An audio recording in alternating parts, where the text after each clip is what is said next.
Yes, I tell you, it was a sad day on Saturday. All hope seemed to be lost. Representatives were thrown out of the statehouse. Democracy seemed to be at its end. Seemed like the NRA and gun lobbyists might win. But oh, that was good news for us. I don't know how long this Saturday in the state of Tennessee might last. But oh, we have good news, folks. We've got good news that Sunday always comes. Resurrection is a promise, and it is a prophecy.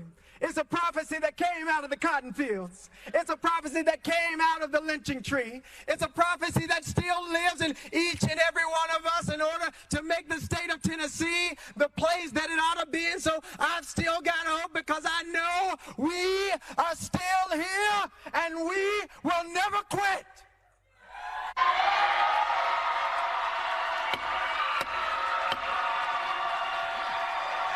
Out of order.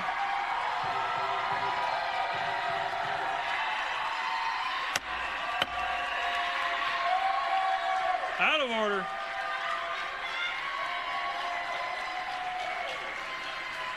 We're voting on House Resolution 63. All those in favor, vote aye when the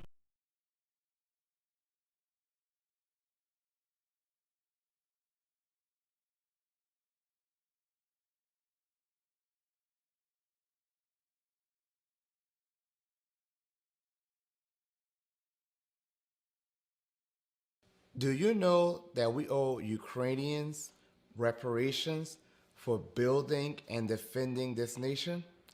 Oh, my bad. I meant to say Black Americans. Notice how there was not one study, not one hearing needed before sending billions of dollars to Ukrainians nor any other group. Yet, when the topic of reparations for the descendants of American slaves is mentioned, we get told a motley of excuses. And I know some of you want to blame the Republicans, but it is for the Democrats that Black Americans vote 85 to 95%. And the Democrats have been complicit in their neglect of Black Americans as well. Maybe it's time we elect politicians that are actually going to fight for us. Maybe it's time we do something different, something better. Join me in getting us not just better, but the best. Join me in this fight. Thank you.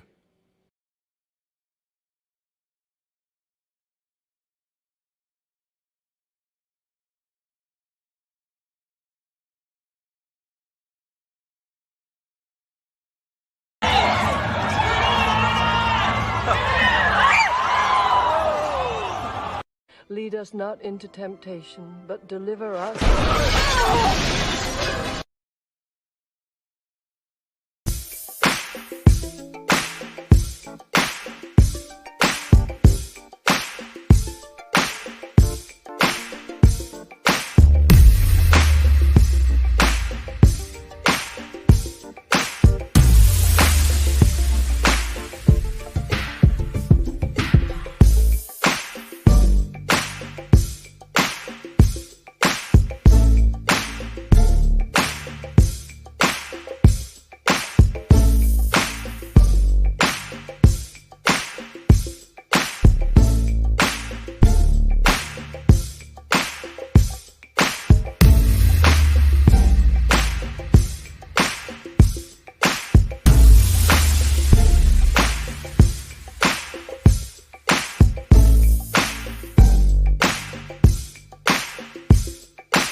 Tick faster.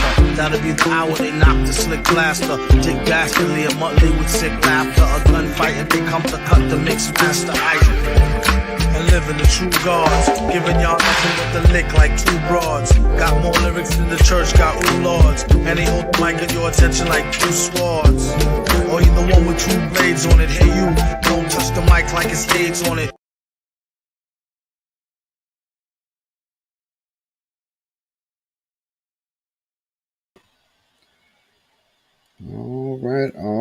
All right. There we are. Welcome once again to the Beatzilla PDX official show. I am your host, Beatzilla PDX officially. And this is the weekly wrap-up. And as you already see, if you were here from the very beginning, what the topic of discussion is today, when playing away games backfires. And what that necessarily means is when you put so many different things before your community and you start thinking that the party is your community or your family versus what reality always will show you. Because they will also show you that they stay on code no matter what.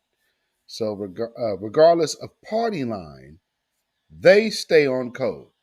And I hope that this could be used as a lesson going forward in the future, but we'll see. But with that being said, hopefully everybody is doing well. But I want to start this broadcast before I get into greeting the family in the chat. As you are coming in, please like and share. I want to play something real quick just to set this broadcast up tonight. And this is from one of our great elder scholars, Dr. Amos Smith.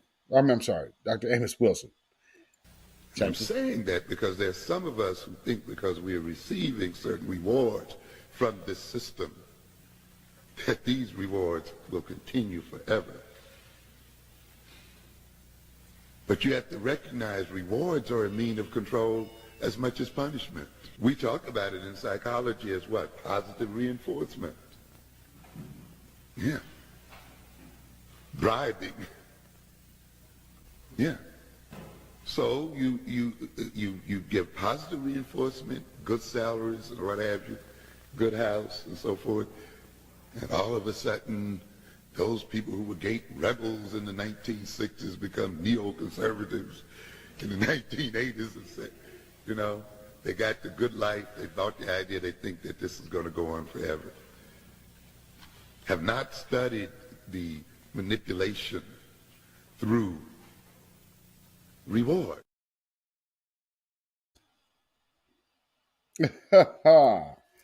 Wow. So, that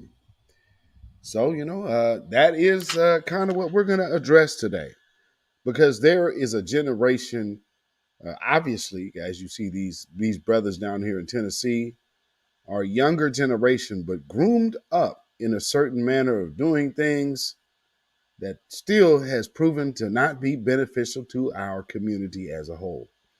But before I go any further, let's see who we have in this chat.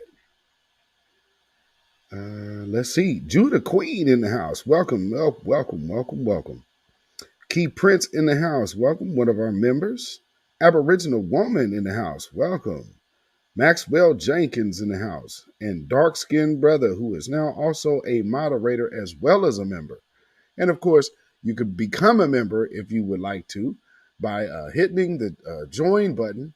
And if you have not already subscribed to this channel, you should do so by, of course, hitting subscribe, but also hit the notification bell and hit the word all. That way you will be notified anytime this channel goes live or a broadcast is uploaded. Let's see, who else? Aquarius Minded in the house. Peace, Black First. Keep Prince, of course, yes indeed. Blueberry Muffin, another one of our members. Shout out to you, my sister. Welcome. Yes, indeed. My I-5 sister. Tay Demand in the house. Black First, welcome. David Boyd in the house. Welcome, welcome. What's going on? Miss D at Suite 201. Welcome, welcome, sister. And Audrina Marie Baker. What's up? What's up? Going on? What's going on? Film animation art. I see you. And Rhonda Smith. Welcome, welcome. And Lawrence Lilly in the house. Oh, and Liv and Jamar. Live, or is that Live and Jamar? But I think that's Live and Jamar. All right. Live from Chicago. Okay. Shout out to you. Shout out to you. All right. So, this thing in Tennessee, it struck me that all of this is going on in this place, and now they're switching from what happened to, because remember, there was a whole trans day of vengeance. And that was kind of what was going on. I perceive with this particular individual who,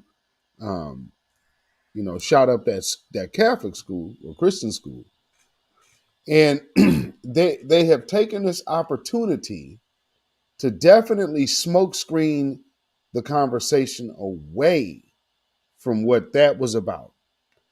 And I played, I believe that was last week. Last week I played the video of that other black transgender that was telling people to pick up arms and fight and that's, I mean, so people talking about this day of vengeance thing, it somehow just went away because it was not like some kind of joke or spoof or anything like that. These people were literally getting guns, and we will be seen. So what did they have after that? It was the day of visibility. So it went from day of vengeance to day of visibility somehow. And somehow the conversation of what all of these people were doing and put these videos that they were putting up, those have now since been pretty much scrubbed off the internet. I know TikTok took my video down, and I was like, well, wait, the video I got came from you. So it's kind of interesting that you're taking this down and saying, oh, we're taking it down because of this, that, or the other. Okay, yeah. I don't understand what the sudden purpose was, but now we're seeing as things are taking such a drastic pivot towards gun laws, like this school shooting has anything to do with gun laws. It doesn't. However, you always have to start looking at things when things happen in kind of, I guess, out of order or out of, like, well, where is this coming from? Because again, like I said, follow the chain of events. We hear about a transgender day of vengeance. Then there's a school shooting. Then other people come out after that and start further boosting that message. Somehow, all of that conversation has just shifted. It's just shifted straight over to gun talk. Well, wait a minute. What about these and remember, I played you the videos. You had multiple people showing their AR-15s and whatnot. Not to mention, there was just another one that was just recently foiled. Let me see. Rain Love in the house. I see you. Yeah, there was where is that? Let me take a look at it here. Let me look at something real quick.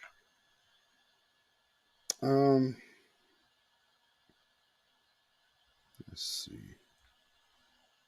Because there was like this real soft-featured white dude who just recently got hemmed up. I'm trying to see if I got that saved. Bear with me 1 second. I'm looking for this article.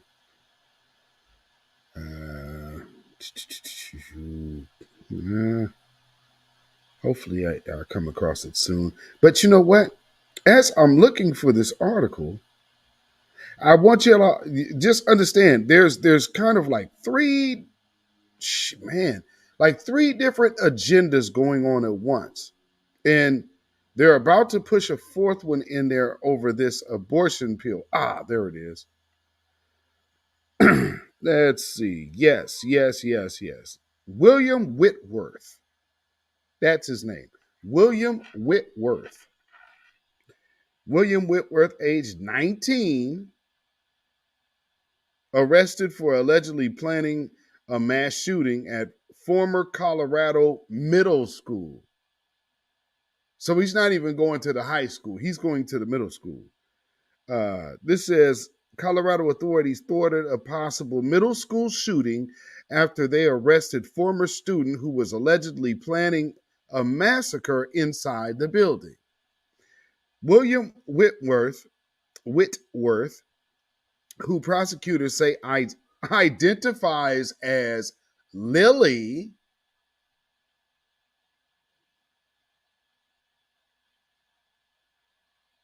son kissed by the Most High. Hey, he says.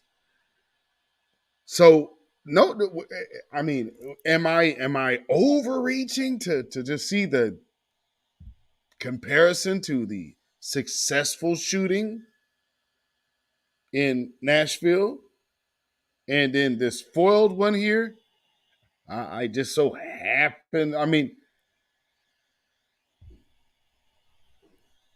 and then there was a whole trans day of vengeance thing, you know. We gotta fight.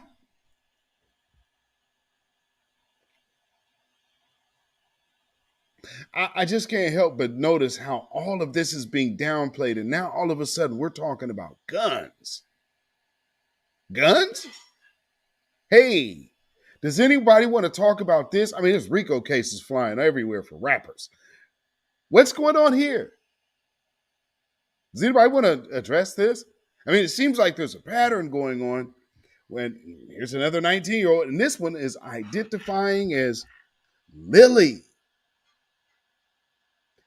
Was taken into custody by the Elbert County Sheriff's Office on March 31st after it was discovered the 19-year-old had floor plans to Timberview Middle School and allegedly admitted to wanting to shoot up the school, according to the arrest affidavit obtained by the report on by local outlets. Whitworth was originally paid a visit by deputies when the suspect's sister called authorities to alert them that she was lashing out. Okay, so Lily is identifying as a woman, that she was lashing out and made school shooting references, the Colorado Spring Gazette reported, citing the affidavit. While the affidavit lists Whitworth as a male, the sister called her Lily and called the suspect her sister, the newspaper reported. A spokesperson for the 18th Judicial District Attorney's Office told the Gazette that Whitworth was in the process of transitioning to a woman.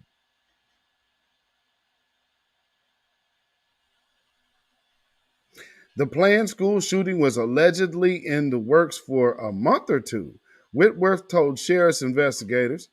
Well, I mean, you mean to tell me that you don't think that there's a possible connection? I mean, I just think of, like, go back to, hold on.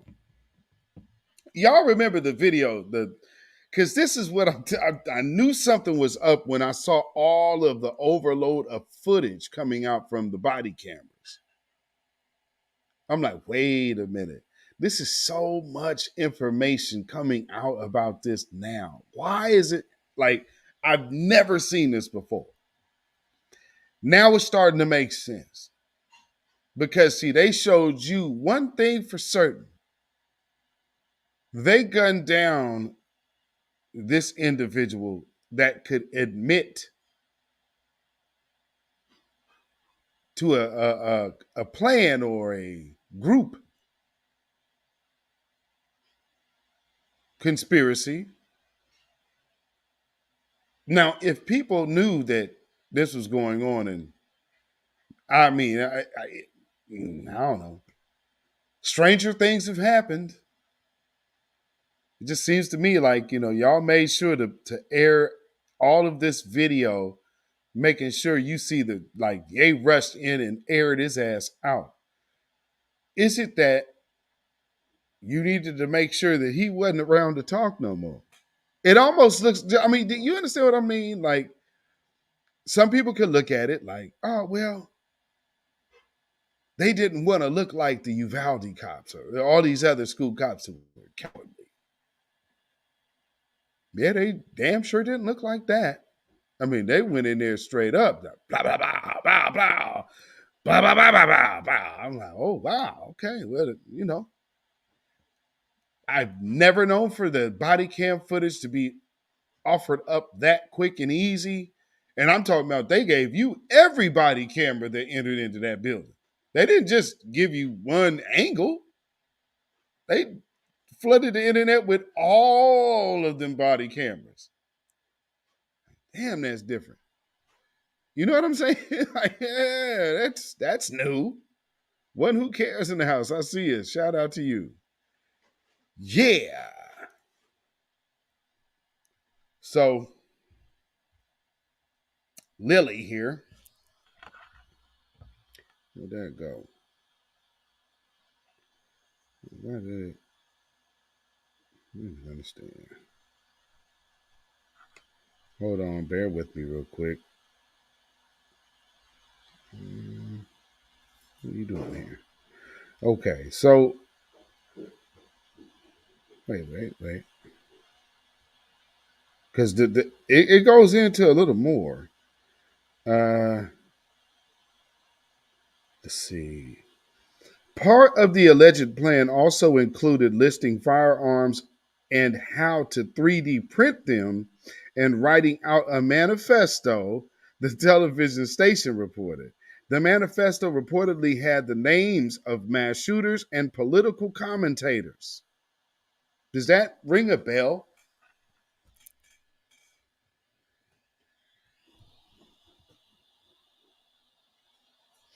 See, they want to make a thing about guns. And see, when I start seeing the Democrats going extra heavy on guns,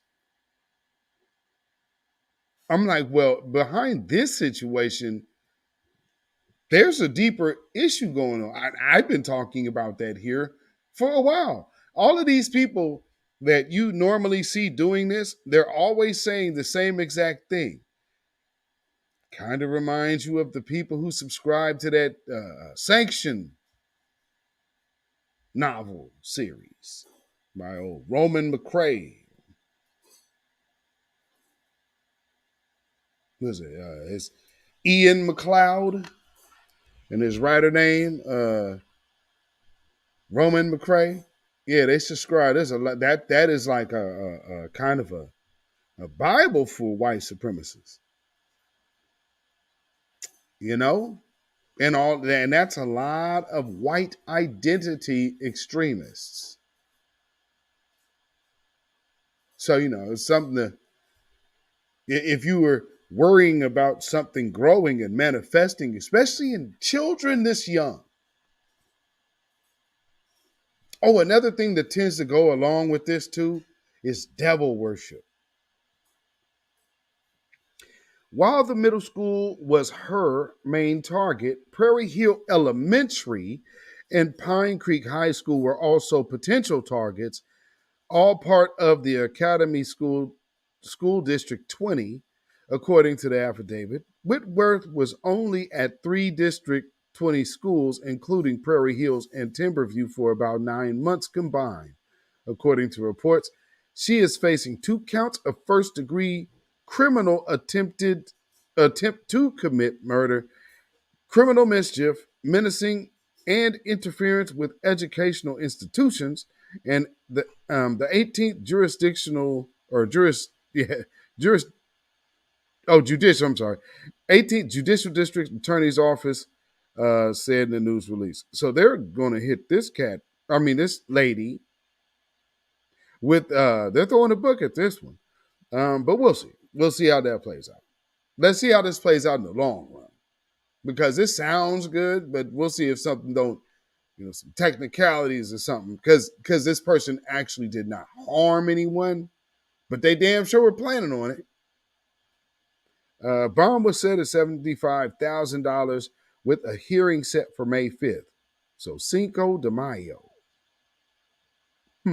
A day of independence. That's kind of interesting. Before she was taken into custody, deputies found Whitworth in bed and drunk, surrounded by trash and several holes in the bedroom.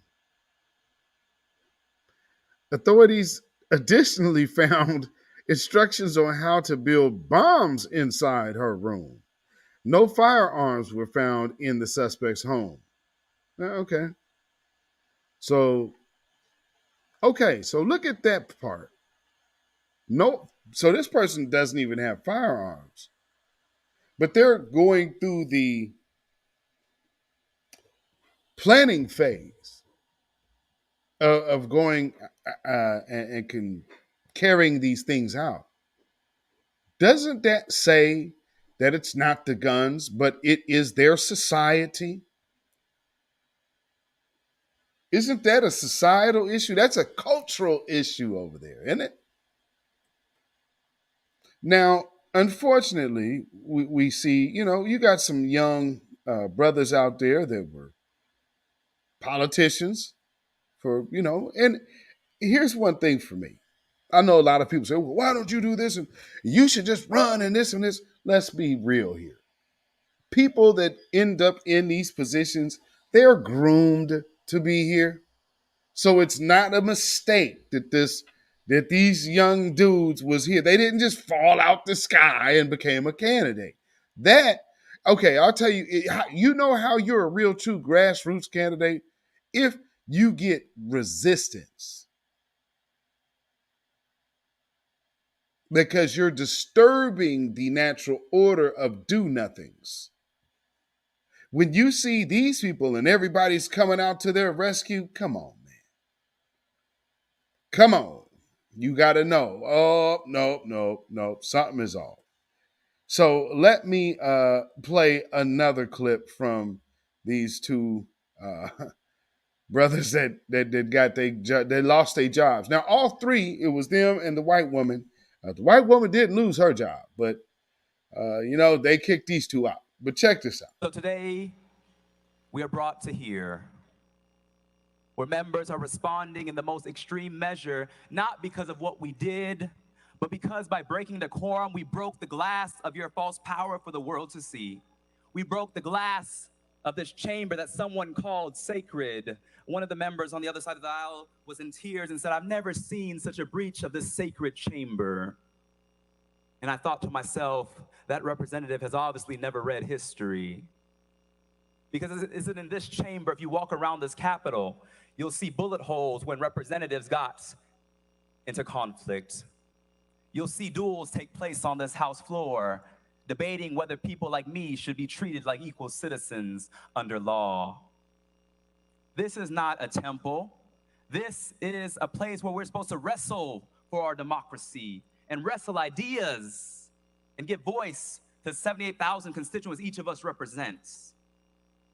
But for so long, this body, drunk with power, has modeled for the world what we know as nothing less than authoritarianism. And today is the climax of that behavior. That a week after a mass shooting plagued our community, the most direct action this legislative body takes, or should I say my colleagues on the other side of the aisle are taking, is to expel us for speaking about the issues of weapons of war on our streets.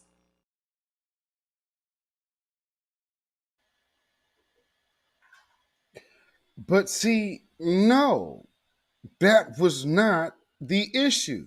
Because here is another person who didn't get caught with weapons, but they had a whole plan to do a mass deletion and was going through the steps of carrying such measures out. And this isn't the only individual as of recent to be caught doing such things. So that is speaking to something else. It is not guns. Guns are the tools of something else. And what that something else is, I just can't help but notice how that conversation keeps getting avoided. People are running away from that part. Why? Because no one is talking about this trans day of vengeance. And yet and still, you keep finding people attached to this community with these plans. Why is there not anything being done there? And on top of that, what they did is started celebrating the shooter. I mean, these people have no shame whatsoever. And here's the other thing that you might want to just take notice of. Look at their regard for children. I mean, you talking about putting themselves before all else. I mean, damn, but it makes sense. I mean, look at all the things that are happening right now. Intersectionality has opened the door for all of these other things to intersect. I don't even understand how people think that. I mean, just look at the word itself, intersectionality. What are you looking to intersect with? And these people have looked to intersect with things outside of their own stability, which would be their community. And now they're finding out that, oh, okay, no, everybody over there stayed on code. Everybody over there stayed on code. And now everybody's going to use this as some kind of political maneuver so they can get some juice and traction off of this. But this is all this is. This is just politics. Let's see what all we got here. Let's see where I want to go. Like here's this other dude. This other dude, he ain't here in the hall screaming. This is madness. See, when you start seeing a lot of people coming out of nowhere, and these are like, again, when I hear when people, man, we need our candidates. Yes, we do. But we need the backing and the, I guess the funding, of course, as well, the backing and the funding and support that these candidates they have. But and like I said, a lot of these people, they're not here by accident. They just didn't pop up out of nowhere. I do believe, now trust me, you can catch fire and get a good like statewide campaign going as a local. That can happen. Most definitely it can. However, when you're seeing stuff like this, these people have been groomed for something else. So it's not about local politics. They're in local politics to further their career in politics to be more of the, so they'll be the replenishing class of the do nothing Negroes in Washington. So we have to understand when we're dealing with this type of system, you have a lot of groomed from Jack and Jill age all the way up to taking their oath into office, and they are all well already schooled on what's what. You know what I'm saying? Shield school. It's shield grooming. Shield grooming.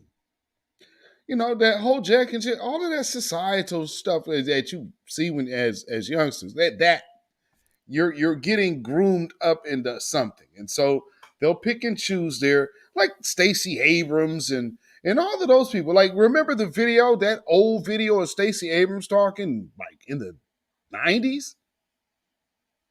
So they would work at Simone Sanders. I mean, yeah, these people just didn't fall out of nowhere. They were groomed to be put in these positions. So I totally get that, but we always have to, we're looking at everything realistically. So if you do run, it let it be impactful, even if you're not in a position to beat the machine. Make your platform impactful. You understand what I'm saying? And I see this as the people who have given up. And a lot of us, well, what do we have? Well, I mean, if we get these people out, then what's left? I'm not one of those that says having a black person here that's going to vote with the white Democratic interests against his own community or her own community. I'm not one of those that believe that is a value at all. Like, even you believe that's value just because people could see it? Nah, not me. But check this dude out, doing all this over theatrical bull. You guys okay? Because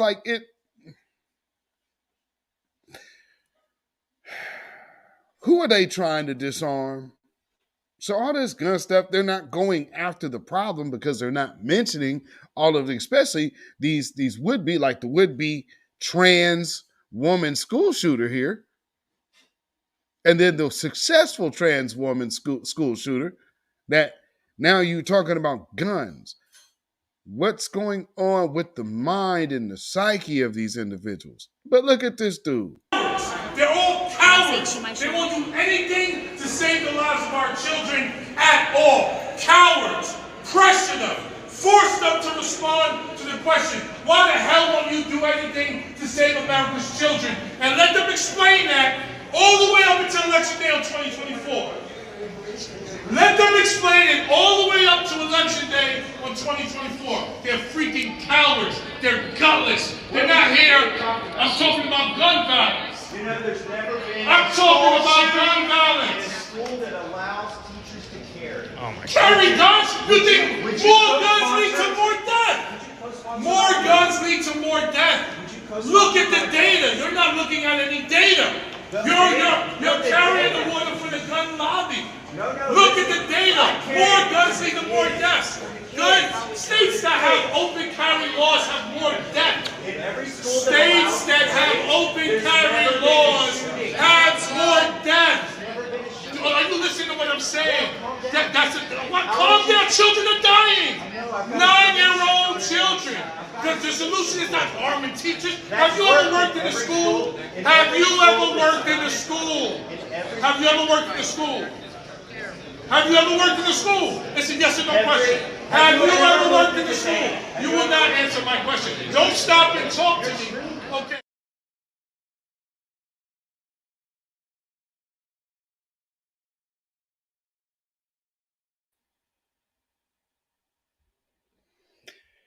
Oh, family.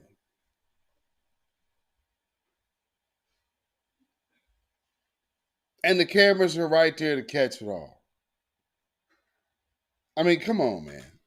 This is politics, the theater of politics, politics on Broadway.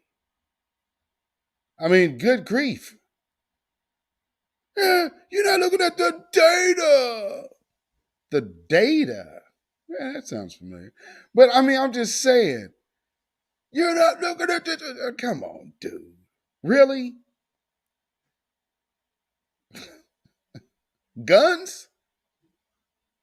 Anytime it's more guns. Oh, boy. Now you know the fix is in. And notice, I'm just saying, we're talking about reparations, family. The FBI statistics have recently came out. We are more...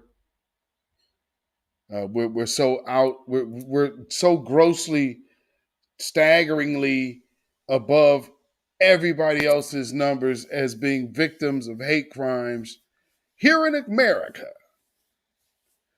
But they're now talking about everything else. They have tried to push the whole rise in anti Semitism line. That kind of fell flat because you couldn't point to anything. Then you have the Asians that they had their little civil rights meeting, which that's hilarious.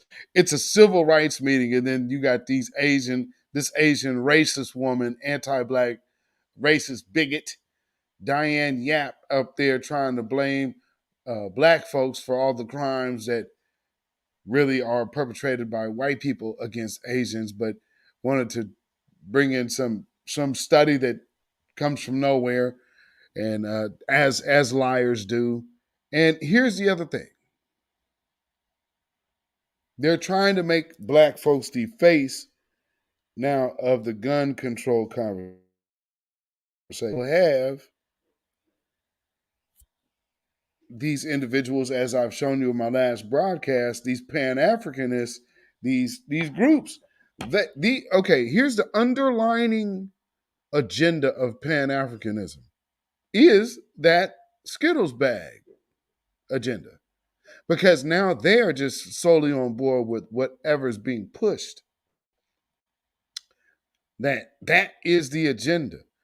More so even than pushing you and steering you in the way of a candidate, it's more important to get you moved in the direction of actually falling in line with agreeing with their agenda.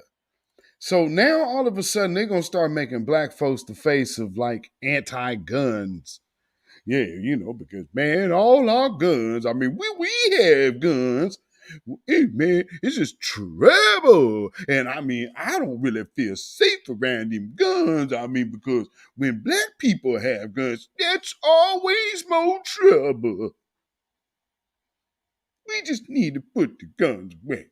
And see, when they have their little children, and their little children grow up with weapons, well, that's them, and because that's just how they do. But this ain't good for us. But this right here on your screen right now, though, they won't say nothing about this.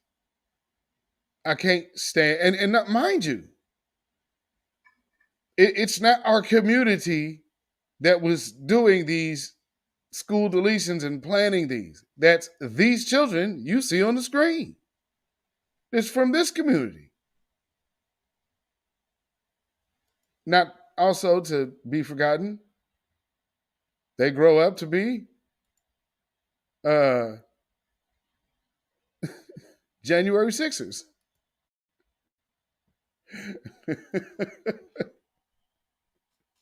You know what I'm saying? And all of this, now what they're saying is the protest that these black folks did in their, I guess, their anti-gun thing, they got expelled for jumping out the window on that and dying on that hill like dummies. But nonetheless, and I can totally admit, that it was wrong for them to be done that way, and absolutely is racist and anti-black. That is a fact.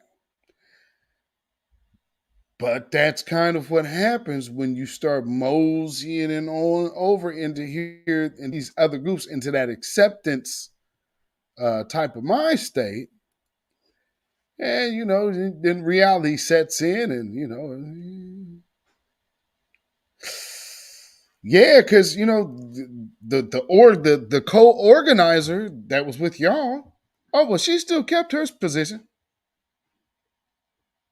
Yeah, she still got her position. But yours is gone. Finito. Kaput. But they said they could run again. But it's like, well, and I've looked at what these brothers was running on. And one of the things that the very first thing that I saw that they were running on was environmental justice. Environmental justice. So you're doing the whole greenhouse gas and I will tell you this. I didn't see nothing that affects us. There was a bunch of Democratic lined crap that we've already seen. So just, another wave of groomed politics, and for me, not that you have to be like pro-militant or anything like that. I'm not looking for a militant politician, but I understand what being a politician is. But again, being vocal for our community is something that I would need to see in a politician. And like these dudes, man, they obviously are vocal for other agendas, but not ours. And what's with the Martin Luther King-esque?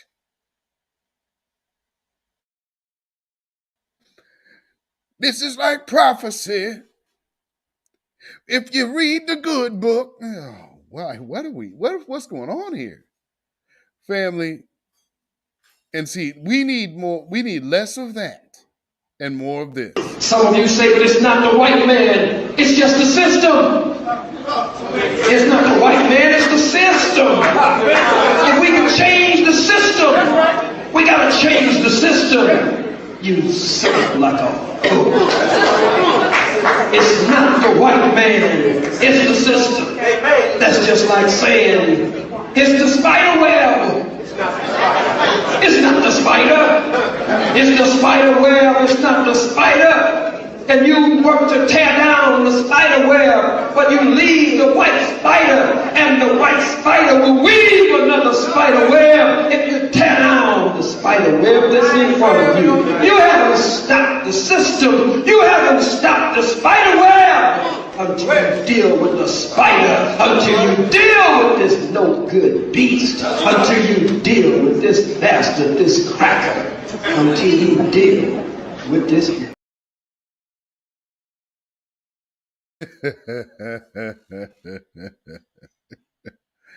And I think so many people keep trying to go around that part. Like, because everything else that you're going to refer to is going to be the integration line. And you're not dealing with what you're actually facing. So, I mean, I get it.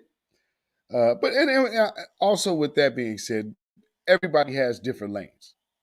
Everybody has different lanes. What I do say, if you're going to be a politician representing Black folks, because for me, imagine like this. So many people are waking up now late politically, and they're looking at these politicians who ain't doing shit. Well, then it's a fair assessment, because if that's what they have saw and seen these people sitting in the same office for all this damn time and ain't nothing changed around their environment, well, then they should be well within their right, and they would be very wise to pay attention to, hey, this ain't no good for us. Vote them out. And if there is not, see, this is the thing. We get into this. Well, what about the replacement? Replacing what? A do nothing is again. What are you losing with a do nothing? You know what they're doing. They're doing nothing. Being Black and doing nothing is not worthy of sitting in a position. And it's not on code or off code, because the job is a politician. If they ain't advocating for you, then they should be moved. But see, we got so many Black folks that's been tied and locked in and married to the party line thing that you just don't understand. No, they understand when it's not about party. Because they think race first. You can't get Black folks to do that for nothing. But you better believe they think race first. That's why you had Jill Scott out there. I keep calling her Jill Scott. Jill Biden out there trying to invite them, the losing team by 17 points, Iowa, to the White House along with the champion LSU girls team, which makes no damn sense. So it looks like that situation has finally worked itself out, I guess. But nonetheless, that was just a natural it was in her spirit to do. And then people made excuses for it like it wasn't disrespectful. Nonetheless, here is Jill Biden coming out to, I guess, polish up the tarnish of that image from this week. So here she is for a little photo op.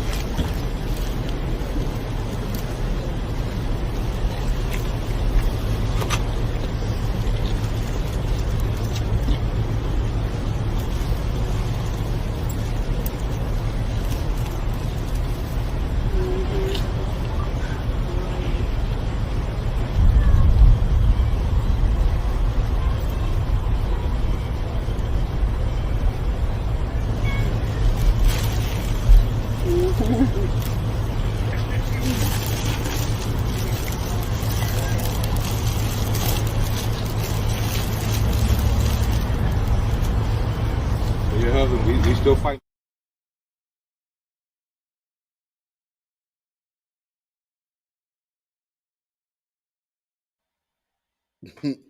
Says she folded. I'm not really upset at her decision for going along with what the team decided to do. Because again, she is a team. Being on the team and understanding that, I don't have no problem with that. Because again, she's holding the team line. She's already spoke her piece, so we know how she feels. I would say this: if anybody would actually look as the person or being or people to have folded, is the team. Because again, understanding that girl was the MVP and also set some records there. And then to have that done, yeah. But again, you got to think a lot of these young ladies' families are tied in with these Democrats. So again, I look at it like that's just part of the business. That one's just part of the business. Taking one for the team. Exactly. That's like I said, that's business. And again, for her, she got like merch popping. So the sky's kind of the limit for her. So she just need to make sure that she understands that she will be a target of the media as soon as they can get something to tarnish her, just like Sha'Carri Richardson. So just got to keep it mindful of that, because they like throwing Negroes under the bus now. You understand me? They like throwing Negroes under the bus. Tia to you in the house. What is going on? What is going on? Welcome. So let's let me see. Where do I want to go next? No, no.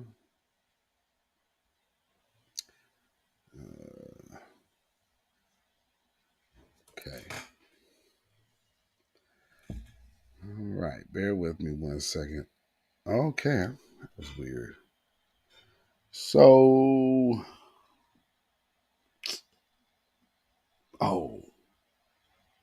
real quick, play this. I know I had this in there. Yeah, let me play these things because they're, like I said, I'm just starting to notice that a lot of these things are relative. Or if you're noticing, all of these things are happening simultaneously, and they all have to do with disrupting reparations. This whole Tennessee thing is a big distraction. And what it is it's trying to play to the sense of, well, man, they black, so man, we be on cold because they black. It doesn't work that way. And so I think some people might see like, man, well, why ain't y'all coming to their defense? Huh? No. No, that's for, and you know what? The Congressional Black Caucus has showed up, and Kamala Harris has done showed up. So again, are you not seeing that there is actually a real investment here with those individuals? And it ain't for us. It most definitely is not for us. Let's take listen to a person that might find some investment in them individuals. We actually have people that are descendants of Africans that were enslaved in the United States that have different national origins. There are diasporic descendants of enslaved Africans whose ancestors were enslaved in the United States, but they may be a Bayesian American, a Trinidadian American, or Jamaican American.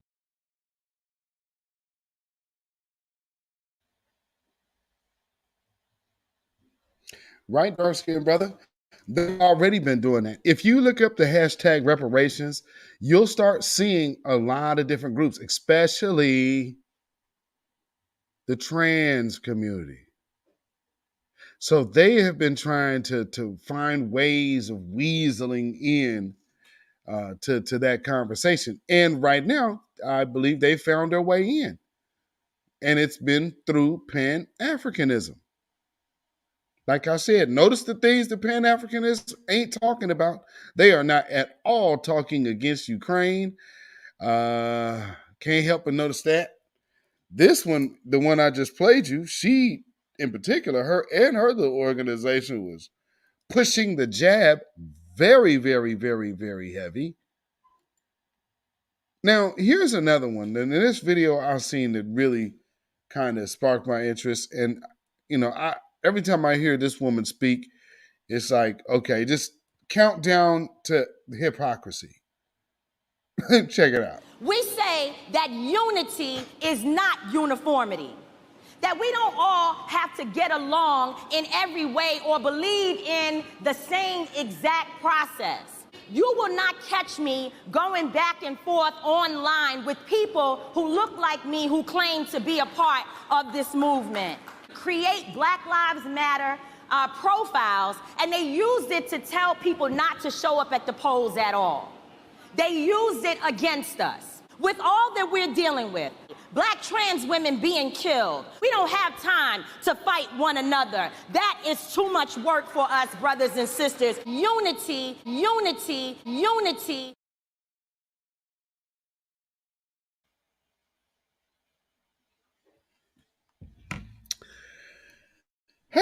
Unity.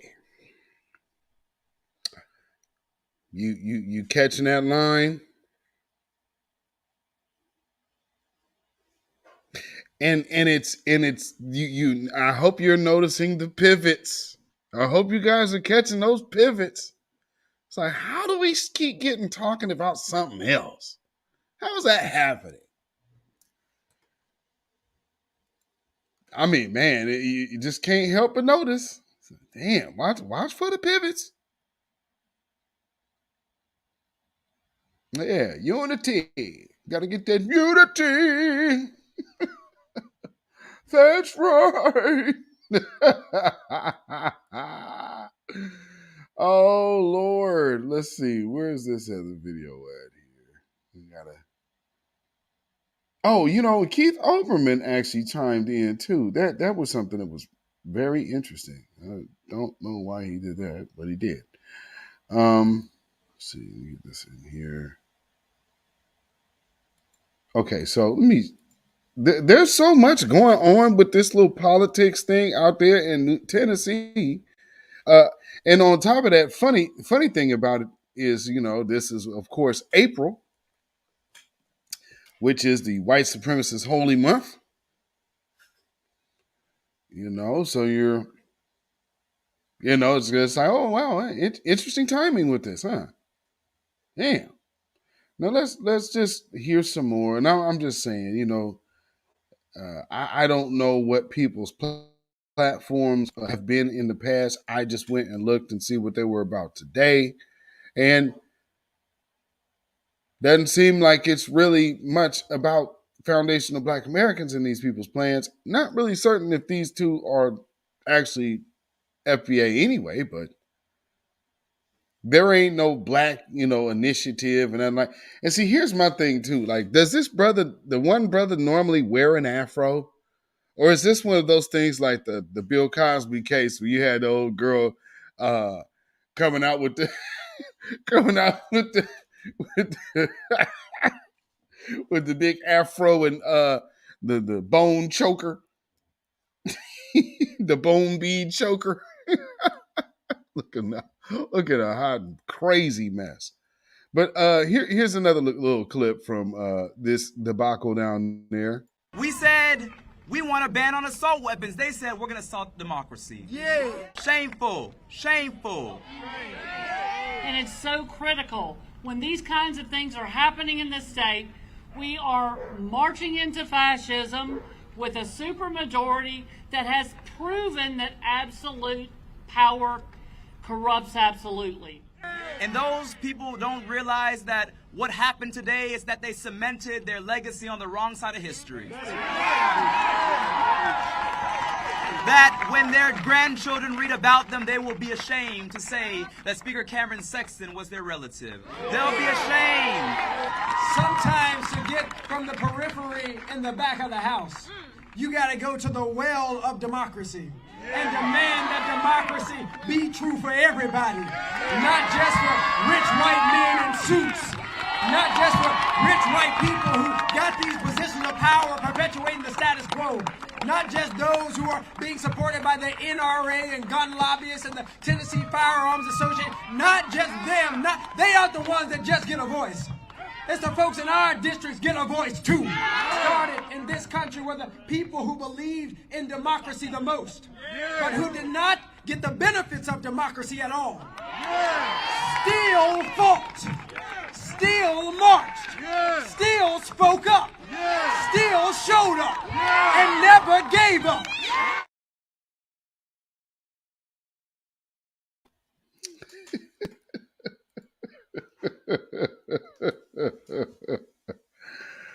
Oh, I'm not certain that either one of them cats is FBA, but they might be. They might be. Fancy words.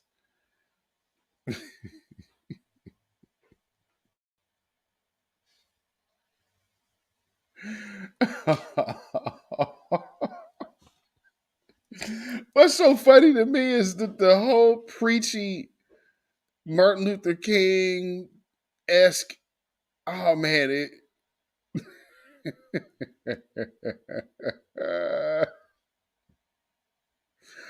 oh boy. You already, every time I hear people talking like that or doing that kind of cadence, it just tells me, oh, flim flam. We gonna sound like we saying a whole bunch of something, but we're really saying a whole bunch of nothing. It's like, you can't be serious, dude. And there's a whole, what's so interesting is now that, again, I keep telling you, look at the pivot. Now it's all about guns. Hey, what about these trans people that are over here plotting and planning destruction and guns and stuff? What's going on with them? Oh, man, if we get to these guns. No, there's a cultural thing going over here. And there's a whole bunch of planning and manifestos getting written. And not to mention, it's so interesting that they're not really taking this overly seriously. In all of these situations, schools are being targeted.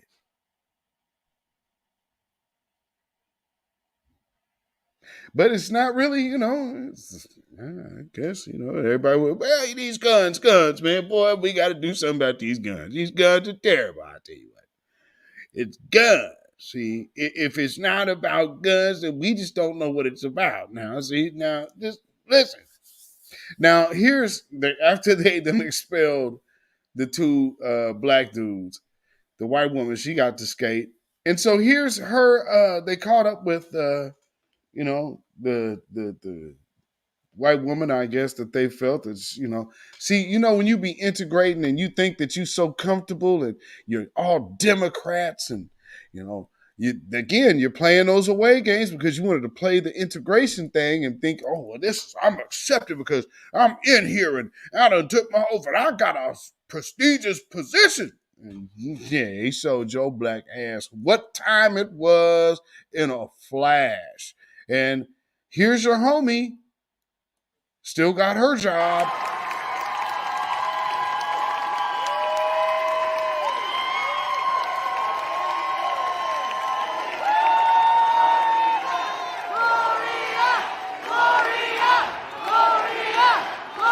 does surviving the expulsion today mean to you and for your community back in Knoxville, in the state of Tennessee? I mean, I had so much support from home. It was just absolutely amazing. Buses that came today, I appreciate it so much. The people have spoken. The people spoke today for all three of us. Mm-hmm. And sadly, the body didn't listen to everybody. And I think there's a good indication of what the difference was here. I don't think there's a question how those two young black men were spoken to was in a different manner than the way I was spoken to. The representative who questioned me multiple times kind of treated me as someone beneath him, as probably as a woman who just didn't know quite as much as he did. Mansplaining, so to speak. But it's a whole different attitude than the questioning I saw go to Rep. Pearson and Rep. Jones. What do you want to say back home to those in your district and those in Knoxville? I want to say thank you all I can never thank you enough for all the support you all constantly give me. And it's that keeps me fighting and keeps me pushing. And I want to ask you all, I'm hearing that both of those young men are going to be appointed by their councils this week. But if not, I hope everybody is willing to do everything they can to fight for those two young men as well.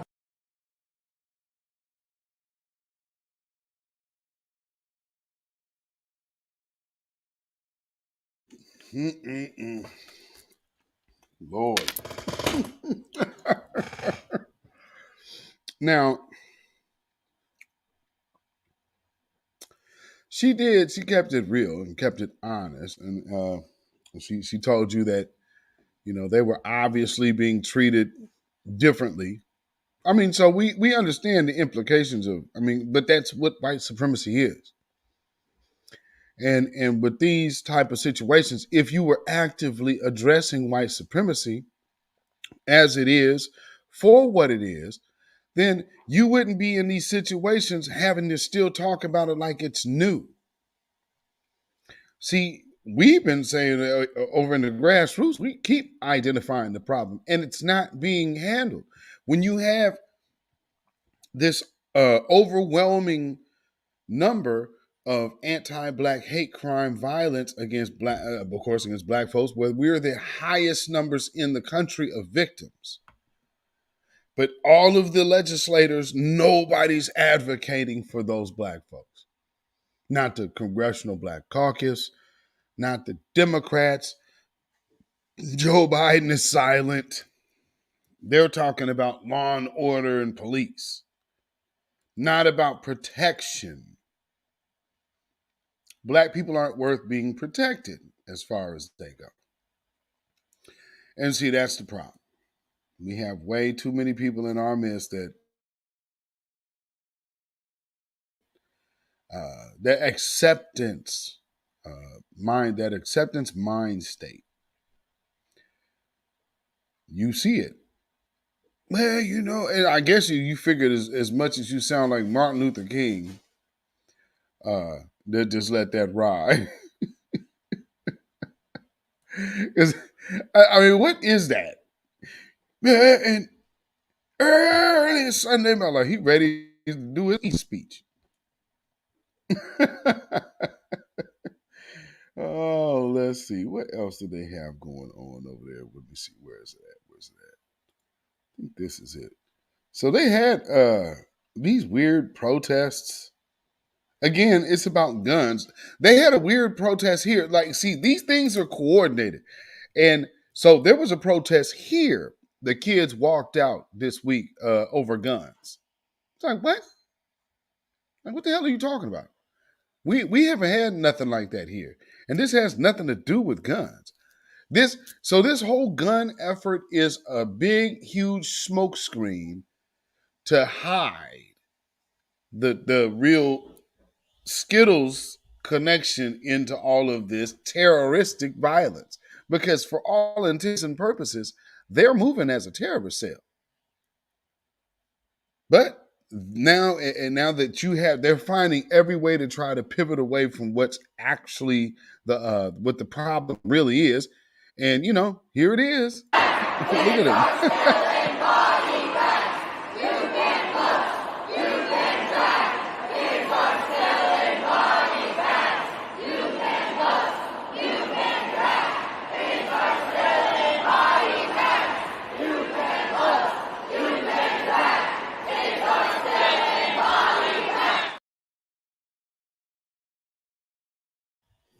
You ban books, you ban drag. But kids are still in body bags.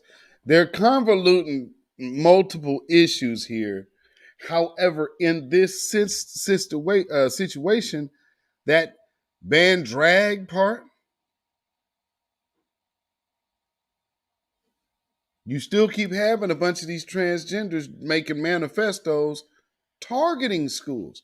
So, don't you find it strange that you have these high school kids and middle school kids out here talking about guns while the people that are plotting destruction are literally targeting them? When you start seeing things like this, all of a sudden there's coordinated efforts from, because hell, this is Tennessee. What are they doing protesting in Portland? So there's money going into stuff like this. There's money going into purposeful distractions. We're in a election cycle right now. They're trying to make guns the biggest issue right now for our community, and they're trying to. I recall somebody saying, because I told them one of our agenda things of our agenda is not guns. Like, that is not the Black agenda. They lie on the Black community an awful lot and say the biggest thing that the Black community is worried about is guns. No, we are not. We are talking about practicing your Second Amendment and the self-defense and protecting yourself. So why would we? That goes against what we're talking about. So, because you can't be empowered without having means of defense. So what they're gunning for is to take your empowerment away. You understand what I'm saying? That doesn't make no sense, but we know what they like pushing. And so these brothers got themselves ousted by joining in that madness. Parents Kimberly Owens Pearson and Jason C. Pearson, and brings them to an institution built by enslaved people's hand. All glory and honor to God, who brings those who've been marginalized and excluded into this place and tells them that you still have a voice, that you still are somebody, and that the movement for love and justice cannot be stopped because we've still got a heartbeat, because we've still got a movement for love that needs us. We've still got people who are calling on us to act and to do something. To all you who still believe that the best days for democracy are ahead, for all of you who still believe that our better days in Tennessee are ahead, I want to tell you that I still believe with you. And how is it that even now amidst persecution, on this Holy Week, after my own brother Justin Jones, Representative Jones, gets expelled from the House, is it that we still have hope and faith and belief in the democracy of Tennessee, faith and hope in the belief in the democracy of the United States of America? How is it that you still have hope, you descendant of enslaved people? How is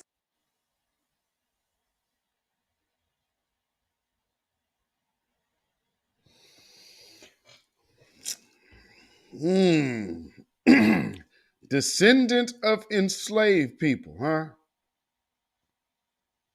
That's an interesting interjection. Yeah, now all of a sudden now you're caring about the descendants of slaves.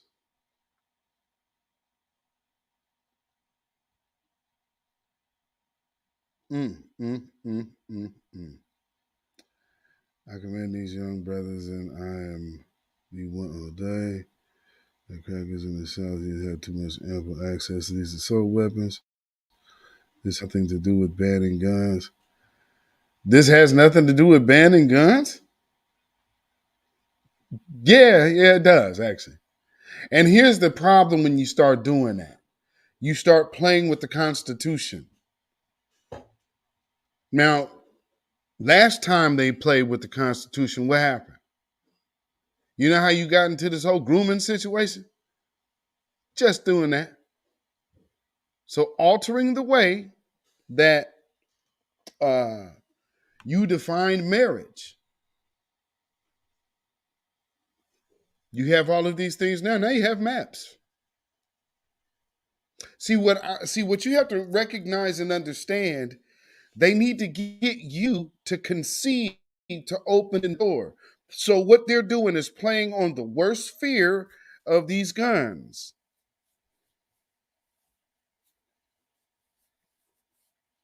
Assault style weapons. Assault weapons are still illegal in America. It's a federal crime to own a Tommy gun. These laws have been well in place. These are assault style weapons. A typical 9mm has 16 in the clip. You're trying to tell people that have normal weapons, normal regular firearms, you know, no, it does. Okay, wait a minute. You said now, no, it doesn't. The Second Amendment will never be overturned in this country. These racist crackers are using this as an excuse. Nah, no, no, no, no, no, no, no, no, no, no, no, no, no. Nah, I don't even know what would make one even think like that. Now, number one, in that conversation right there, two things I do not subscribe to: disarming and fear. So if they're going to get their weapons, you go get yours. What you talking about? You sound like you scared of white people with guns. Shouldn't they be fearful, just as much fearful of you with yours? See, again, I can't push that line. No, no, no, no, no. The rollover line, that's the problem. That has been the issue. If you are not willing to defend yourself, then yeah, I can understand that. You're double talking if you support the Amendment, J. Braggs. As you saying, I support the Second Amendment, everything you're advocating disturbs that. So you can't have it both ways. So yes, touching those laws, because there's laws on hold right now in my state, because it actually infringes on the Second Amendment. So trust me, I'm watching what's going down in Tennessee. They've already passed these bills here. They cross and infringe on the Second Amendment. So I'm not talking out of thin air. I'm telling you what's going on right here in my state, that they're wasting time as a distraction down there in Tennessee to not focus on the real issue. Now, what if you say, yes, brother, but let me see. Wait, hold on now. Say, but that isn't reality in this country as of yet. Too many of our wayward youth own most of the gun. Oh, wow. Did you really go there? Our wayward youth. Oh, boy. And guns amongst our brain. Oh, well, first off, a lot of them wayward youth, are they even in our community? Because, some of us have grown and raised youth to be adults. And they ain't out here doing all of this. So again, what are we talking about here? I don't throw the youth under the bus like that, because again, that's not necessarily true. There are elements in this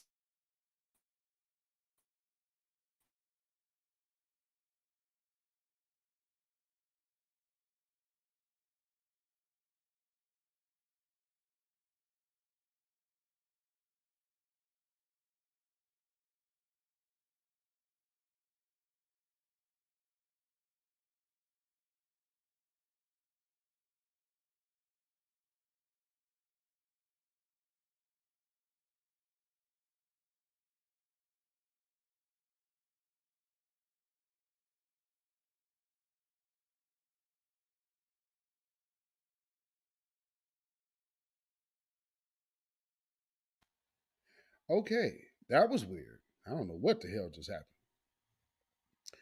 But all right, there we go. Said, yeah, when you again, you keep saying it doesn't affect the Second Amendment. I just told you, I'm in a state where the laws that they just passed are held up. So they did where they were able to pass the law.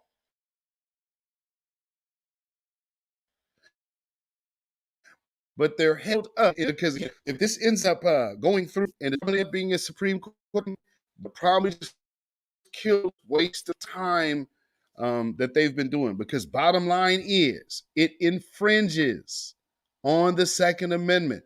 They have done this. This will be about the third or fourth time. 2 times that it has made it into the House. Very first question about this bill. Question number 1. Does it infringe on any way of the Second Amendment? And the right to bear arms is also the right to ammunition. So yes, it infringes on the Second Amendment. Be hard-headed all you want to, but I know where I'm at. I know what the law is. I followed this quite well over since like 2014. I think that was the first time they took it on the floor. And it didn't make it past 2 minutes of conversation. All this to do about all year, we're going to get this, and we got enough signatures in this. It is not legal. I mean, it is not legal. The Constitution is in the North and the South, brother. I don't know what you keep talking about. You're not going to be able to get around it.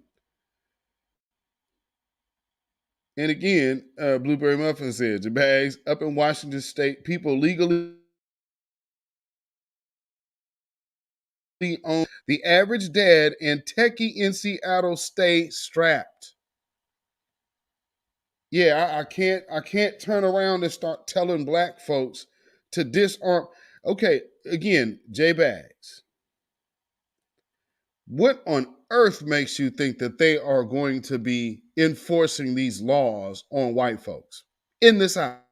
If you are saying that they're this racist, why would you assume that that law applies?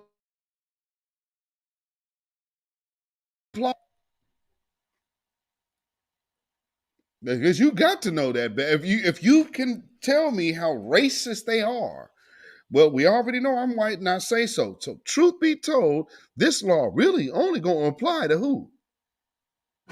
And if you're telling me it's cool for them white folks to keep their guns in their little kids' hands, but, well, you know, I wave with black folks and I wave with youth.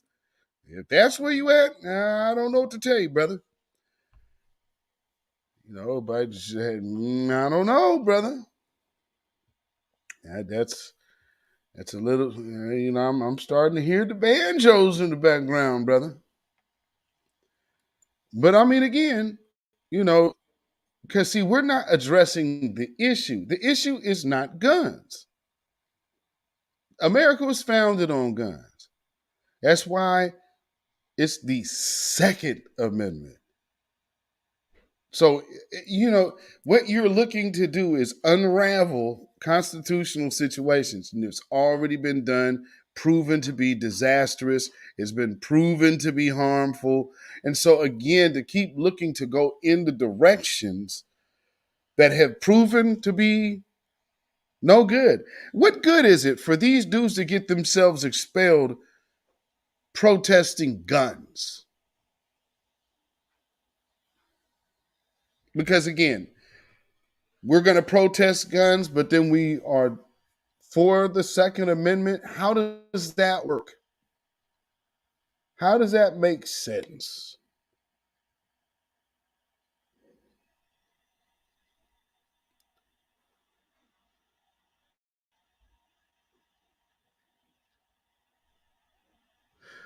We are not ready for the race war with these devils.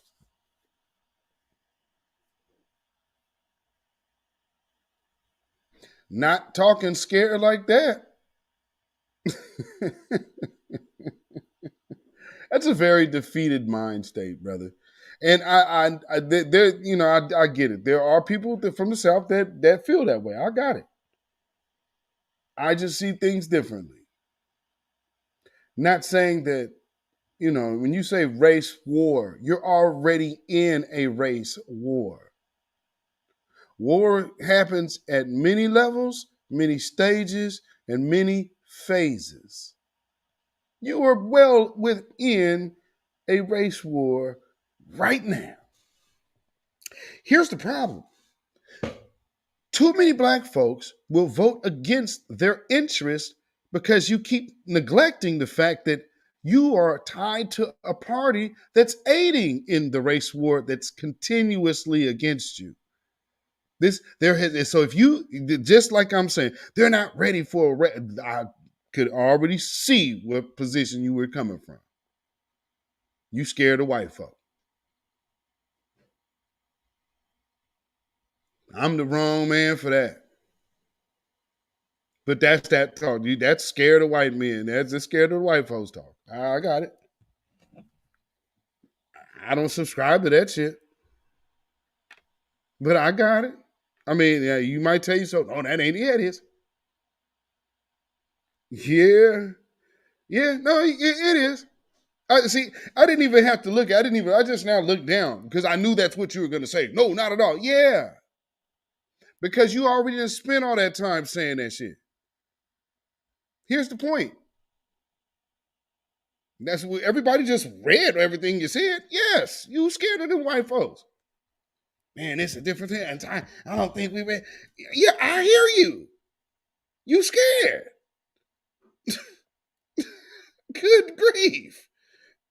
I guess you ain't came to the conclusion that's obvious. But you ain't admitted it to yourself, huh? Damn. Come on, man. And so stop giving advice. And if you're not going to admit the truth to yourself, stop giving advice like that, brother. Because you got to be able to admit to yourself that's what you're doing.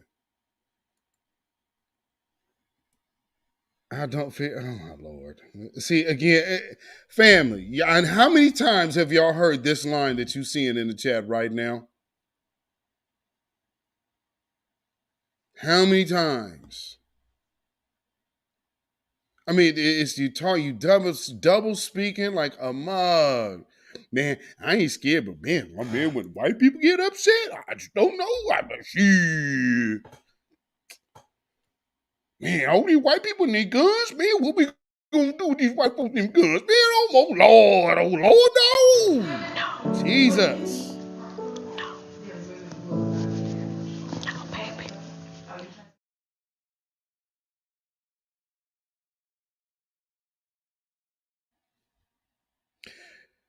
Too many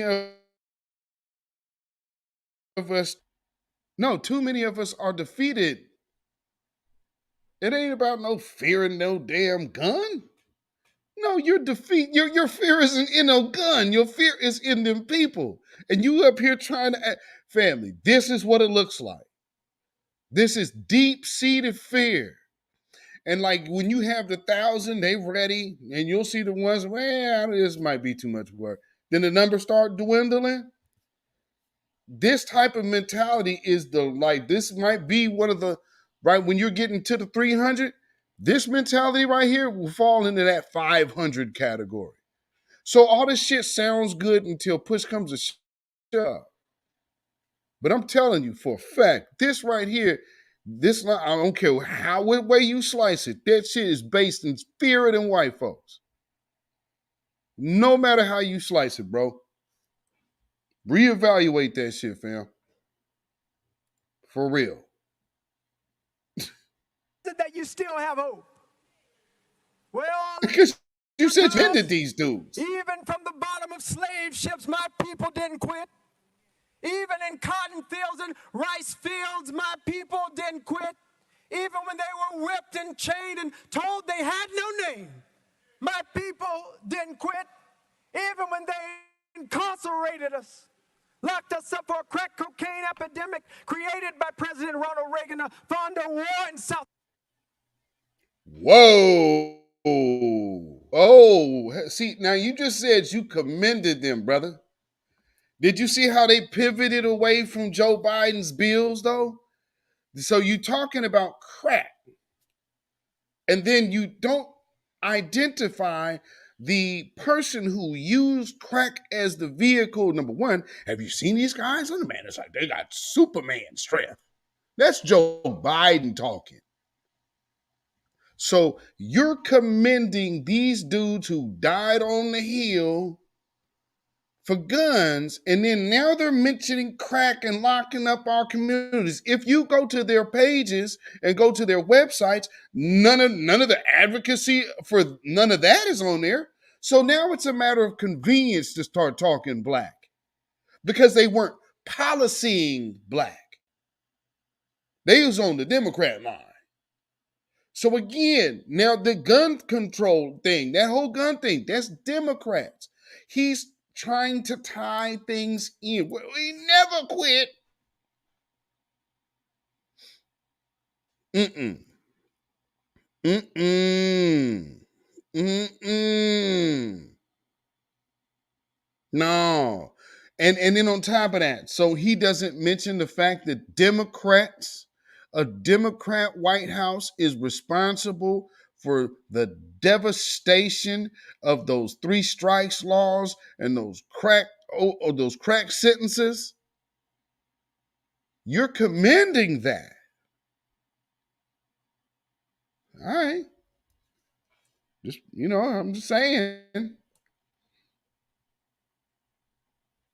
America, my people didn't quit.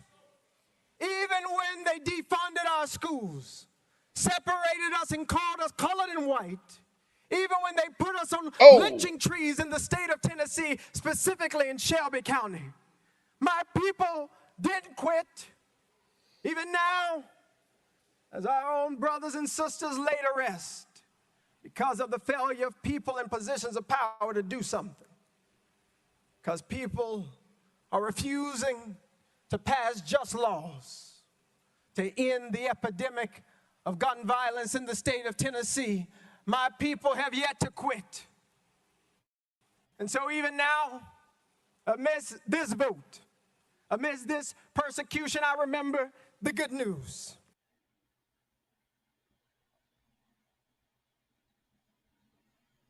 Hallelujah, Jesus. I remember that on Friday, the government decided that my Savior Jesus, a man that was innocent of all crimes except fighting for the poor, fighting for the marginalized, fighting for the LGBTQ community, fighting for those who are single mothers, fighting for those who are ostracized, fighting for those pushed to the periphery, my Savior.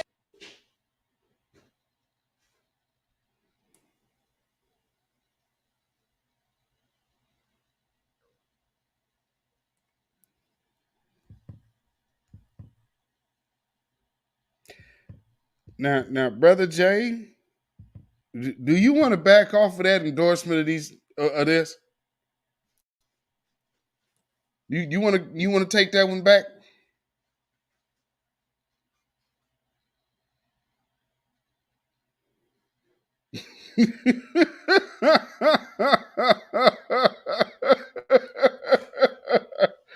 Yeah, see, trust me, I know what I'm doing here.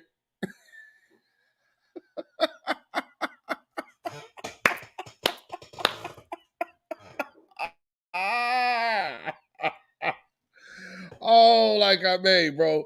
I know what I'm doing here, man. I'm like, wait, you commended them, man. You might want to check this out, man. Because now this is how you looking at it. You shade tree nigga.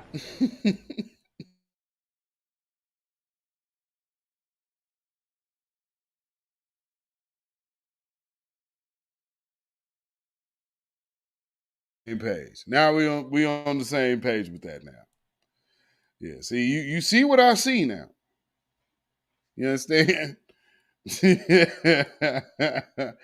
Yo. Yeah, they're not advocating for black folks, man. And see, that's what I'm saying. The gun thing. So be careful when you start looking at, well, man, these dudes. Because again, you got a lot of people out here that's coming to disrupt our reparations claim. And family, understand, we talking campaign funding, donor money. Like I'm keep showing you all this picture. There is super duper effort to undermine us. So we got to understand what this distraction is all about. It ain't about no what we do, because all of a sudden we're being interjected in there. We ain't in the conversation. That is not our fight. And so what they're doing is trying to get black folks to start giving their energy to this. Now, mind you, the same time they would not they wouldn't do anything when it was the Buffalo shooter. Look how like they just let that go. Old Peyton Gendrich. You know what I'm saying? So again, if we don't have and now with that being said, let me also point out to you the silence in all the black politicians that should have been looking for an anti-black hate crime bill. But none of them are saying that. And you now got Sheila Jackson Lee getting ready to dip to go be Houston mayor. That's Miss HR 40 herself. And so again, they're pushing a distraction on us. Worry about these guns now. These guns now. It's guns and guns and guns. We got to get rid of these guns now. But see, we have this other issue. We got these other issues. Because look at all of these people. They're they're fighting for everybody else, and that's everyone else's agenda. You see that down there on the bottom? Pan-African and feminist. The movement set to sweep philanthropy off its feet. And if you could just look at the bottom of this particular chart, philanthropy. So again, I want to make sure that y'all understand when you are hearing this, these are alterations to laws that they are fighting for that do not benefit black folk.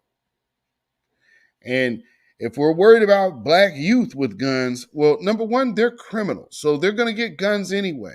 We need to be talking about this legal shit. And it's not a bunch of black children out here with legal guns. They're talking about altering legal guns. That means you law-abiding citizens taking away your ability to properly defend yourself when the time comes. Because who's to say what you would need to defend yourself at any given time? Who knows if you may have multiple people at your house? It almost seems like, as much zombie apocalypse stuff as they talk, think about this. You'll always be at a disadvantage in a zombie apocalypse because you want to fool with the Second Amendment. and the police, oh yeah.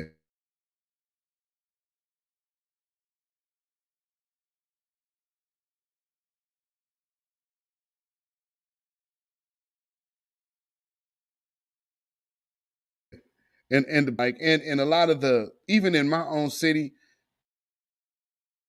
a lot of those gangs, suit wearing cops. There's all kind of stuff they do. The police are the most corrupt gang. So unless you're talking about getting them police guns out their hands, I ain't really stressed that. And understand, Oregon is extremely white. This is the home of the Ku Klux Klan. So, I mean, when you talk about Klan members and all of that shit, like, nigga, do you know what Oregon is? Oregon is the birthplace of the modern Klan. Not the South. Oregon. Here. So trust me, I'm well aware of Little Dixie. That's what we call this place. We are in the Little Dixie of the North. So you best believe neo-Nazis, all of that. All that shit out there. Birthplaces. Yes, indeed. And like I said, studying it, man. I think you don't give black people enough credit, because when you say black folks ain't ready, I don't think you really give black folks enough credit, or you are giving way too much credit to them. I'll put it like that. But I can totally understand the over. I mean, because I hear a lot of people talk like that. It's like, damn. I get it. I mean, don't get me wrong, I get it. But living here, I just don't freaking see it. And I'm in the whitest place. It's more white here. I'm surrounded by more white supremacists than all of you, except for Blueberry Muffin. But all of y'all. So I mean, when y'all, hey, don't tell me that you're not scared. Hey, and I mean, sometimes fear is healthy, but I would not ever look at guns as the problem, because if it ain't gonna be guns, it's gonna be sticks and knives. If it ain't sticks and knives, then it'll be bats and rocks and bottles. It will be something, because violence is just inherent nature to some folks. So unless you are ready to embrace that truth, and then you ready to deal or attack that truth, then yeah, you might be operating in a little touch of fear. But I do understand it. I got it. And there, like I said, there's nothing wrong with that. We're a small majority up here. See, I couldn't clarify that enough earlier. Yeah, we have a lot of. Actually, this is, I believe, in the modern day era of school shootings, I believe we're the first, because we're before Columbine. Our first school shooter was Kip Kinkle. He went and smoked his pants. His sister was like on vacation in Hawaii or something like that. So she was gone that day. But he smoked his parents, then went to school and smoked a few other children at his school, and he's doing life in Salem. And then we had let's see, where's that? Umpqua. Somebody was shooting in Umpqua. I'm not sure. I think they actually downed that person. Then there was Clackamas Town Center. Then recently there was one down there. Where is it? It's like Estacada-ish, I think, somewhere around there. And so one thing I want to explain about, like, these people don't go to black areas. Even here, they're not going to no black area to do this shit. They ain't built like that. I mean, I know it might seem like, because they move in mobs down there and stuff like that. But I guess they probably could here. But I mean, like the Proud Boys, if you ever look at the back of their jackets, it's the shit say Columbia River. Columbia River is the river right here. So I mean, again, I need y'all to toughen up on that. Because yeah, I mean, no fear here. I hear you. I hear you talking.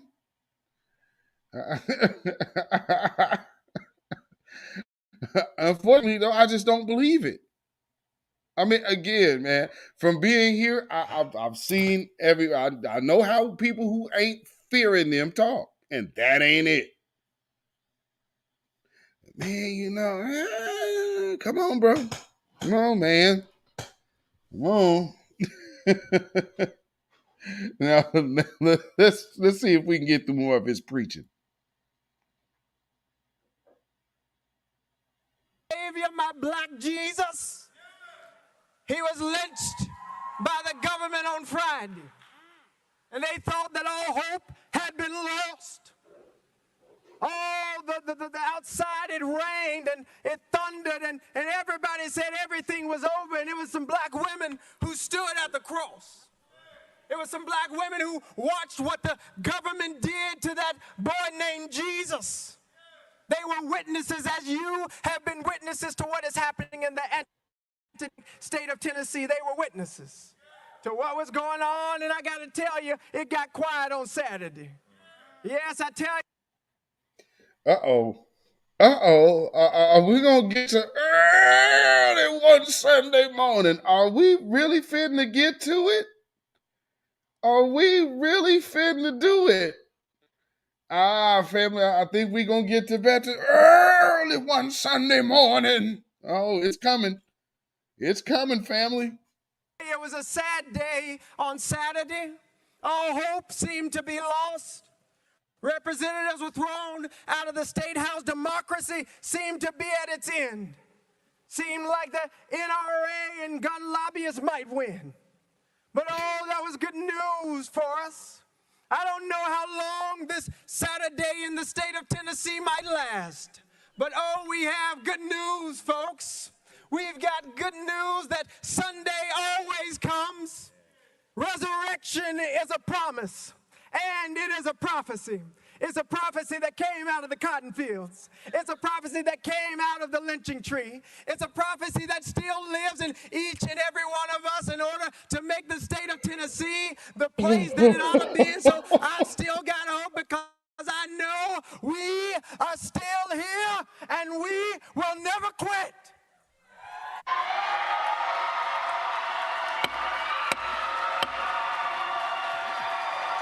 Out of order.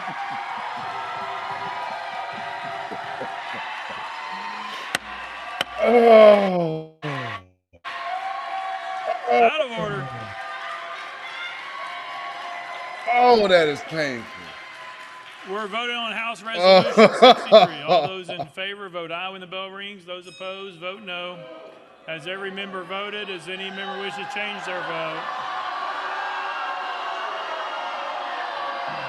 They got him out the face quick. All of that grandiose MLK cadence. Oh. Bing! Out of there. Mr. Clerk, take the vote. Aye, 69, 26 nays. Having received the concurrence of 2/3 of the members to which the House is entitled in the Constitution of the State of Tennessee, House Resolution 63 is hereby adopted. Without objection, the motion reeks here is tabled. Pursuant to Article 2, Section 12 of the Constitution of the State of Tennessee, I hereby declare Representative Justin J. Pearson of the 86th Representative District expelled from the House of Representatives of the 103rd General Assembly of the State of Tennessee. Whoo-wee. Boy, oh boy, family. Let me tell you something. When you start outwearing or outstaying or outlasting your usefulness to these supremacists, they break their tools. And these young boys got broke because, again, there will, as long as the older elders of that Congressional Black Caucus will have it, they're not going to see no two young stars on the rise. And these two kids have pretty much everything that you need to push the Democratic agenda. So, hey, this is very interesting. This can't help but look at the timing, though. Again, we have the OMB thing going on right now, right? We have this African woman over here trying to undermine reparations, and she's very well funded. Like I said, when you get this type of funding, it ain't just going all to her. This money getting spread around. These are funding partners. Well, what the hell else are they putting money into? And why are they concerned about how Black people identify themselves in America? On the census, you got all of these people who are concerned about how we are going to identify. Does that make any logical sense, family? I mean, so that tells you something. That self-identification thing is a beast, ain't it? I mean, that's a lot of damn money. Big baller donors. And then all of this is going on, and there's a protest here. Hey, the fix is in, family, and this is all about integration, anti-reparations, and transgender advancement. Because again, at the end of the day, they are also setting their sights on America Site B, or America East, which will be over in Africa. That'll be the elites' land and playground. They are definitely setting this whole thing up. I hope y'all are catching it. And they're using all of these different groups and organizations to bring about steady confusion. And then you're also hearing certain things that are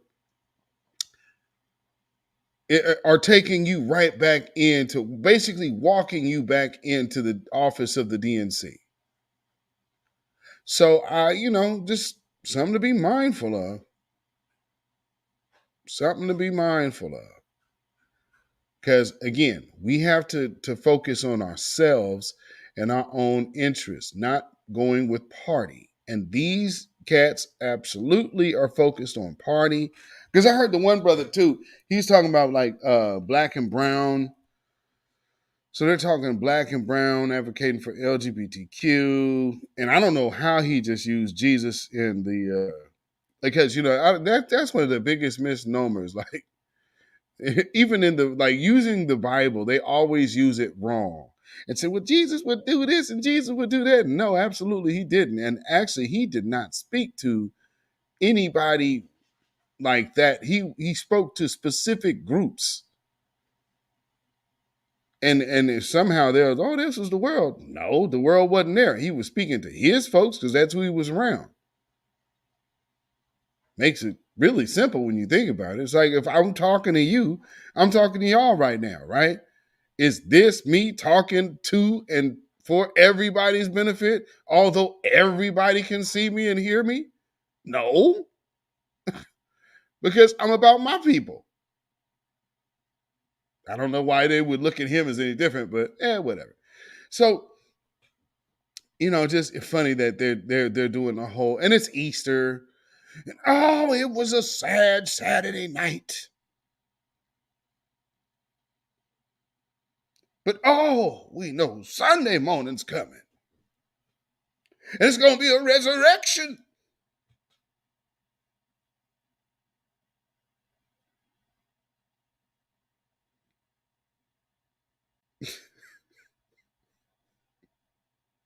Come on, man. It's going to be a resurrection. Damn. No, man, no. But even with that being said, I also got to wonder because, I get kind of leery now when I hear people so eagerly throw out descendants of slaves and our ancestors and where's your family from? Wait.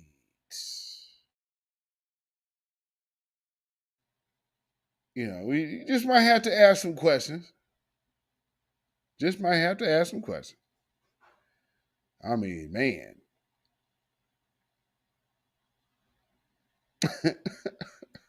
That dude gave that big ass grandiose speech. And as soon as he finished, they voted his black ass out. Just that quick. Bling! Gone. See, this is the lessons on white supremacy. And these cats get up there and start doing all these other things. See, now if we have a candidate that understands this principle, then we can do some things. But they have to first understand this line of thinking. We put it in the frame of reference. Everyone, when they talk about racism and white supremacy, should always start by saying that the focus, the objective should be replace white supremacy with justice. Those are the 5 basic words. Facts. And so what they're doing now, like that dude, he's so young to be pushing this integration on. I mean, good grief. That dude is hella young to be pushing, back when we was gonna hold hands. I mean, I guess he's looking at himself as being the I Have a Dream speech, where they walking hand in hand with the white children and whatnot. I guess. Lord.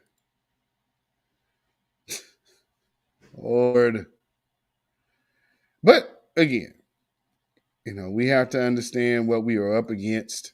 And some of our own are also, they have agendas that are not inside and agendas that will help our community. These people have agendas.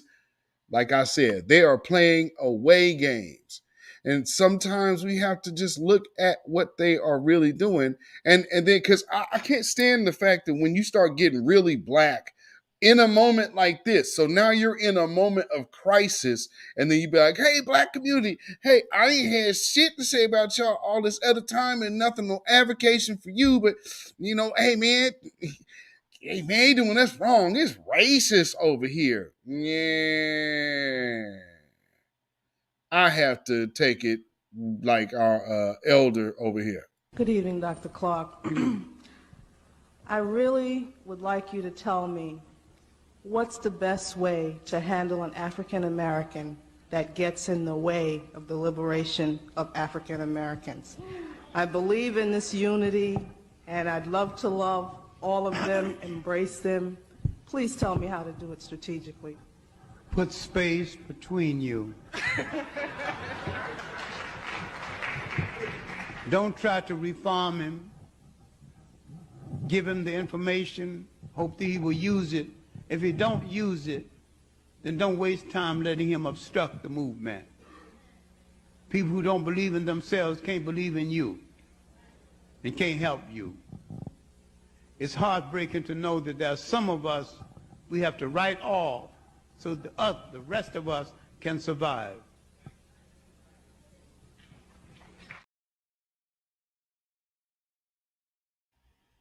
Facts. And so what I look at when we're looking at the political landscape, let's not be last minute black, and let's not start okaying being last minute black, because we've had a lot of that, and that ain't cool. So we got to make sure we alleviate the last minute blacks up out of our midst, because when things go awry and they start targeting you, then all of a sudden you black. But all the other time you was pushing LGBTQ and all the immigration and environmental this and environmental that. And, nothing said about us in these disparaging numbers of anti-black hate crime violence in America. None. All of these people over here, but man, I'm black and they whipped us and this and that. Yeah, that would be cool if you would have spoke up a little while ago. It's kind of late now.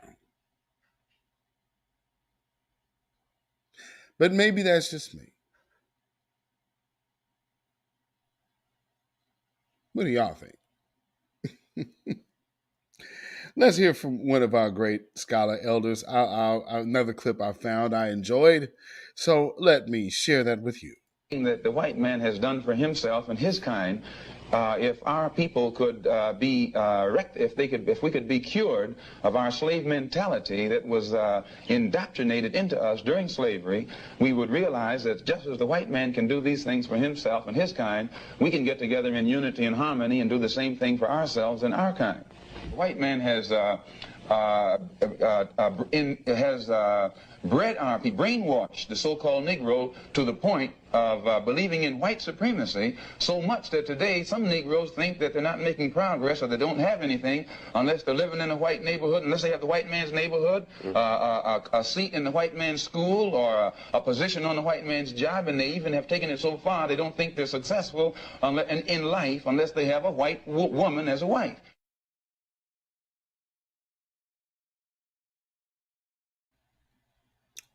Facts. Facts. Shout out to the Shabazz family, you know. And again, you know, look at what he's talking about. We have too many of our black politicians that are of the civil rights offspring generation, and all they know is integration and acceptance. And that has gotten us nowhere. And then they're worried about other things. And because, you know, some of these black folks, especially of these Democrat shills, they are on the understanding, well, we ain't never really going to get nothing just for black folks anyway. So, we know we just got to, at least we got a face here. Well, that's no longer going to cut it. But if these people do not understand that the writing is on the wall, then that's on them. But I will say this, we have to have some change here. And we need to be utilizing all of our political leverage that we can. And that doesn't mean having a black face in a position that ain't doing shit. That is not the idea. What we need is a black face with a black agenda moving for the black folks here in America, not looking to be doing something everywhere, rebuilding infrastructure over in the Caribbean and building schools in the Caribbean and building schools over in Africa, and giving all of this money, direct money, just like I showed y'all with Kamala Harris going over there. She giving them folks direct money. She went over there, sat down at the table, was like, this is what we got allotted for you, and this and that. Don't nobody ever come and talk to us about no allotted money. Investing in entrepreneurship, that actually came out of her mouth to them. We don't hear that. So, you know, just keep in mind, we're going to have to make some changes on the political end of things. And, you know, there's going to be some people that have problems with what we're saying because we are basically disturbing the apple cart and not married. I mean, because I'm not married at all to the Democrats. I'm not married to no party. I'm married to us. And so whatever is best for us is what we need to be doing and going for. And let people sell themselves to us. That's what a campaign is. We have this thing in like, well, they don't even have to come do no work for us. Bullshit. Let's knock that off. And for those of you who still thinks that's the way to go, Get up off of that cocaine and get up off of that crack. Get yourself together and get your mind back. Babylon is falling. Babylon is falling. Let it fall and let us rise. Can you dig it? Yes, indeed. Yeah, we need a change, and we need a change ASAP. And that's one thing. Let this be a lesson to other black politicians to start talking black agenda for real, or this will be the outcome. You know what I'm saying? And you see how they playing it. So you cannot afford to turn your back on your community, because that is not your community, and you'll end up just like those two brothers. They ended up just like this.